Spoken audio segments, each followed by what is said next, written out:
Hello. അപ്പോൾ ഇന്ന് ബാഗൊക്കെ തൂക്കി നമ്മൾ പോകുന്നത് നാഷണൽ ഇൻ്റഗ്രേഷൻ ക്യാമ്പിനാണ്. സേലത്ത് വെച്ചാണ് നമ്മുടെ ക്യാമ്പ്. അപ്പോൾ രാവിലെ വീട്ടിൽ നിന്ന് ഇറങ്ങി. കാരണം 8:30-ക്കായിരുന്നു നമ്മുടെ ട്രെയിൻ. പക്ഷേ ട്രെയിൻ വന്നത് ഏകദേശം 9 മണിയൊക്കെ ആയപ്പോഴത്തേനായിരുന്നു. അങ്ങനെ നമ്മൾ ട്രെയിനിലൊക്കെ കയറി. ഇവർ 3 പേരാണ് നമ്മുടെ കൂടെ ആദ്യമേ ഉള്ളത്. നമ്മൾ ഏകദേശം 10 പേരാണ് പോകുന്നത്. അങ്ങനെ നമ്മുടെ കയ്യിലുള്ള ഫുഡ് ആദ്യം കഴിച്ചു. എന്നിട്ട് വീണ്ടും നമുക്ക് വിശപ്പൊന്നും അങ്ങോട്ട് അടങ്ങുന്നില്ലായിരുന്നു. പിന്നെ നമ്മൾ ഫുഡ് ഓർഡർ ചെയ്തു. ഇതാണ് നമ്മുടെ മിസ്സ്. കൂടെ ബാക്കിയുള്ളവരെല്ലാം ഒറ്റപ്പാലത്തു നിന്നാണ് കയറുന്നത്. അങ്ങനെ ഏകദേശം ഒറ്റപ്പാലം എത്തിയപ്പോഴത്തേനും നമ്മൾ അടുത്ത ഫുഡ് ഓർഡർ ചെയ്തു. കാരണം എല്ലാവർക്കും നല്ല വിശപ്പുണ്ടായിരുന്നു. അങ്ങനെ നമ്മളൊരു മന്തിയാണ് ഓർഡർ ചെയ്തത്. അത് ഞങ്ങൾ 4 പേരും കൂടി ഇരുന്ന് കഴിച്ചിട്ട് ഏകദേശം ഒരു 5-5:30 ആയപ്പോഴത്തേനും നമ്മൾ എയർപോർട്ട് ജംഗ്ഷനിൽ എത്തിയായിരുന്നു. ഇനി ഇവിടുന്ന് ഏകദേശം 1.5-2 മണിക്കൂറത്തെ യാത്രയുണ്ട്.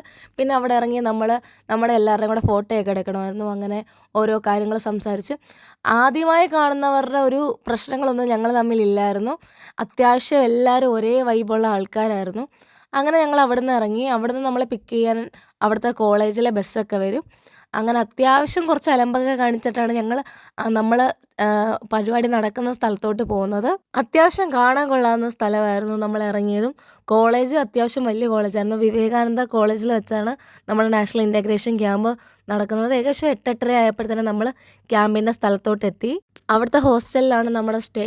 അപ്പം നമ്മൾക്ക് 5 പേർക്കും കിടക്കാനുള്ള ബെഡും കാര്യങ്ങളും എല്ലാം അവിടെ ഉണ്ടായിരുന്നു. അങ്ങനെ അവിടെ ചെന്ന് നമ്മൾ ബെഡും കാര്യങ്ങളെല്ലാം സെറ്റ് ചെയ്ത് ബാഗൊക്കെ അവിടെ വെച്ചിട്ട് നമ്മൾ നേരെ കഴിക്കാൻ പോയി. ആകെ ഒരു പ്രശ്നം വരുന്നത് ഫുഡിന് മാത്രമാണ്. ഇവിടുത്തെ ഫുഡ് നമുക്ക് ഇഷ്ടപ്പെട്ടു എന്നറിയില്ല.